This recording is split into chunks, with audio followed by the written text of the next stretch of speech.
Etiologi: Mycobacterium liper menginfeksi melalui kontak secara langsung kulit, sistem pernapasan, serta sistem imun. Akibat dari kusta adalah kecacatan. Jika keterlambatan pada pengobatan kusta terlambat, maka kecacatan yang ditimbulkan akan semakin parah.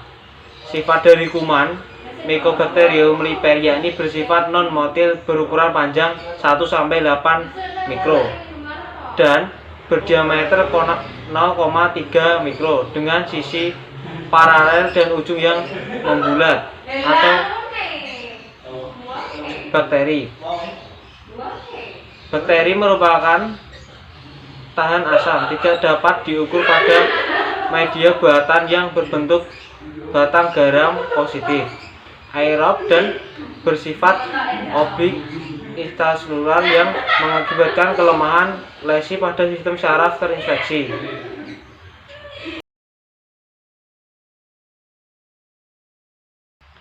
Yang selanjutnya adalah patologi. Morbus Jansen atau kusta merupakan penyakit menular yang sifatnya kronik. Mycobacterium liper ditentukan oleh G.H. Amofer Hansen pertama kalinya pada tahun 1873. Pertumbuhan Mycobacterium liper yakni tumbuh di dalam sel dan juga mempunyai afinitas yang besar pada sel saraf.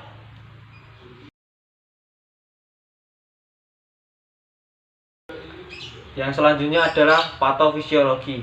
Mekanisme dari lesi nerve ulnaris yaitu dari adanya penebalan pada nerve ulnaris, anestesis pada bagian ujung jari anterior palang, dan adanya kelemahan otot intrinsik dan terjadinya flowing pada palang dan juga di sendi proksimal interpalang.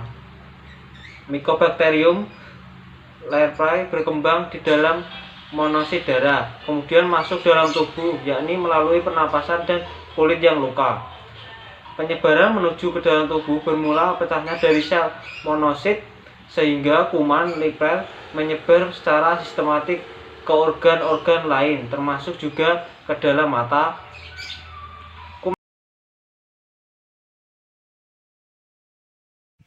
Osteokinematik mengenai aksis gerak pada range of motion dari proximal interphalangeal atau PIP. PIP sendiri mempunyai dua aksis gerak yang berada pada bidang sagital, yaitu gerak fleksi dan ekstensi.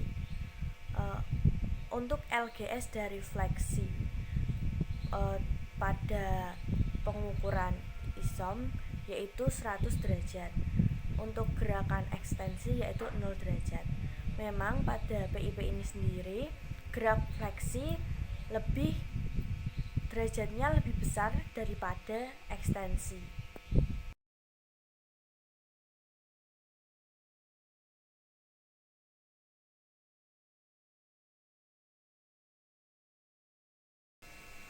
Klasifikasi saraf.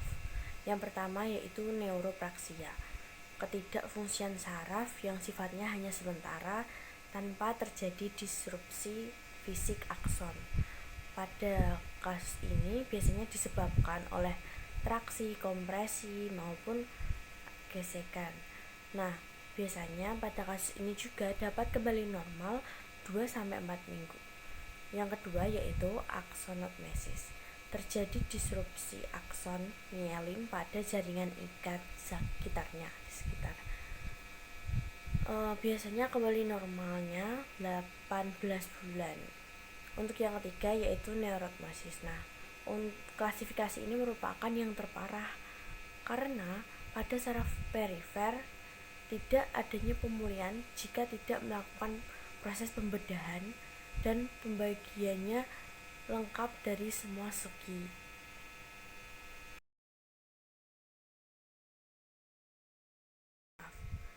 Prosedur pemeriksaan saraf yang pertama yaitu pemeriksa berhadapan dengan pasien. Yang kedua harus diperhatikan bahwa nantinya ketika kita memberikan nyeri tekan maupun rabaan tidak akan menyakiti pasien. Selanjutnya yaitu ketika pemeriksaan kita melihat serta merasakan apakah ada penebalan saraf, lalu apakah antara bagian kanan dan kiri ada kesamaan atau tidak. Selanjutnya yaitu apakah juga ada nyeri ketika kita memberikan stimulasi tersebut, dan apakah pasien terlihat kesakitan tanpa kita bertanya bahwa pasien itu kesakitan atau tidak. Untuk memeriksa saraf ulnaris pasien yaitu kita semifleksikan tangan pasien sekitar 60 derajat, lalu kita cari saraf ulnaris di antara epicondylus medialis dengan ini di sekitar sini, lalu kita pegang dengan tangan kanan kita juga, kita lakukan gerakan seperti mencubit. Kita lihat respon pasien, apakah pasien merasakan nyeri. Untuk selanjutnya yaitu untuk mengetahui sensoris pasien apakah normal atau tidak dengan memberikan sensasi raba.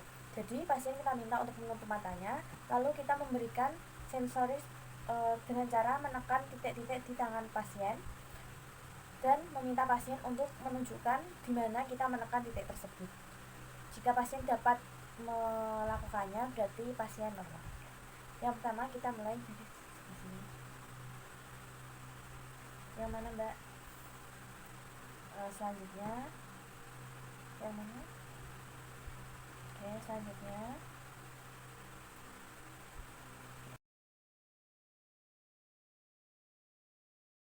perkenalkan, nama saya Purwadi Nugroho. Saya di sini sebagai fisioterapi iya Mbak ya. Nama Mbaknya siapa? Fitri, Dari alamatnya? Jalan Medan Tenggara, Umurnya berapa Mbak? 20 tahun. 20 tahun. Masih bekerja apa kuliah? Kuliah, Keluhan Mbak yang dirasakan apa sehingga Mbaknya datang ke sini? jadinya tuh kayak keriting gitu loh, sakit. Sejak kapan Mbak? Udah lama, udah 2 bulan yang lalu. 2 bulan yang lalu. Apa ada riwayat dahulu kemarin riwayat? Kalau dahulu tuh jarinya tuh sering kesemutan, kayak sakit, nyeri kayak gitu. Oh, dahulunya kesemutan gitu. Ya sekarang jadi keriting. Dari keturunan keluarga? Nggak ada.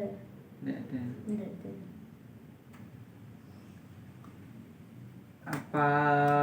Apa sebelumnya Mbaknya pernah periksa ke klinik lain berobat? Waktu dulu sering kesemutan itu udah pernah periksa di rumah sakit. Kalau sekarang sampai keriting belum pernah.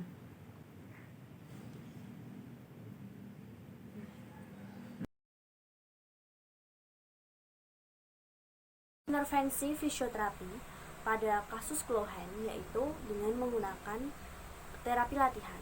Nah, terapi latihan ini indikasinya antara lain yang pertama yaitu adanya nyeri, yang kedua kelemahan dan penurunan otot, yang ketiga yaitu jika adanya gangguan atau keterbatasan lingkup gerak sendi atau LGS, yang keempat postural yang abnormal, yang kelima yaitu adanya gangguan keseimbangan, stabilitas postur, koordinasi keseimbangan, dan adanya gangguan tonus otot. Yang keenam yaitu adanya gangguan kardiovaskular ataupun gangguan sirkulasi. Untuk kontraindikasi terapi latihan pada kasus keluhan ini antara lain bila ketika latihan pasien mengalami nyeri yang hebat atau nyeri yang berat, maka latihan tersebut harus segera dihentikan saat itu juga. Yang kedua yaitu latihan harus dimonitori secara ketat jika pasien mengalami penyakit jantung. Yang ketiga yaitu jika latihan ini di tumit dan di kaki, maka harus dilakukan dengan sangat hati-hati guna meminimalisir statis vena dan pembentukan trombus. Untuk yang terakhir yaitu latihan tidak boleh dilakukan jika latihan nantinya bisa menghambat penyembuhan Cohen.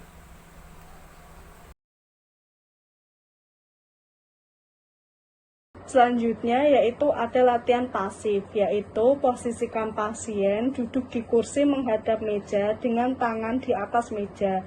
Kemudian posisi terapis yaitu duduk di kursi menghadap pasien, serta pelaksanaannya fiksasi pergelangan tangan pasien dan tangan satunya menggerakkan jari-jari pasien dengan 8-10 kali hitungan, kemudian istirahatkan, diulang 3-5 kali pengulangan. Contohnya seperti ini.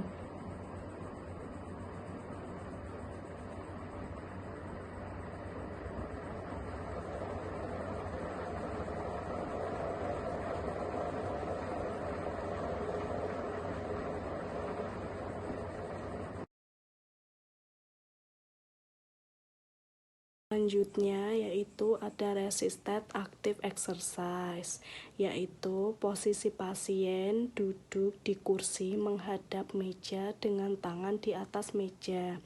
Kemudian posisi terapis duduk di kursi menghadap pasien, serta pelaksanaannya fiksasi pada pergelangan tangan pasien dan tangan satunya memberikan tahanan.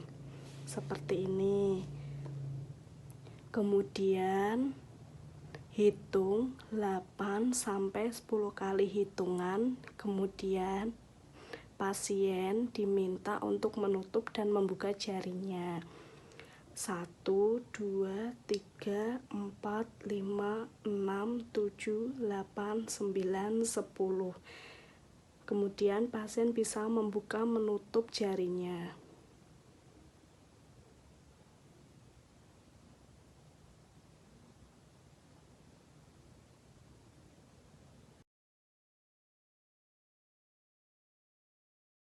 Selanjutnya yaitu ada stretching, yaitu posisi pasien duduk di kursi menghadap meja dengan tangan di atas meja seperti ini. Kemudian posisi terapis duduk di kursi menghadap pasien. Selanjutnya pelaksanaannya terapis memegang telapak tangan pasien atau fiksasi dan tangan yang satunya memegang jari pasien, kemudian luruskan jari secara bergantian dengan 8-10 kali hitungan, kemudian istirahatkan, diulang 3-5 kali pengulangan. Contohnya seperti ini. 1, 2,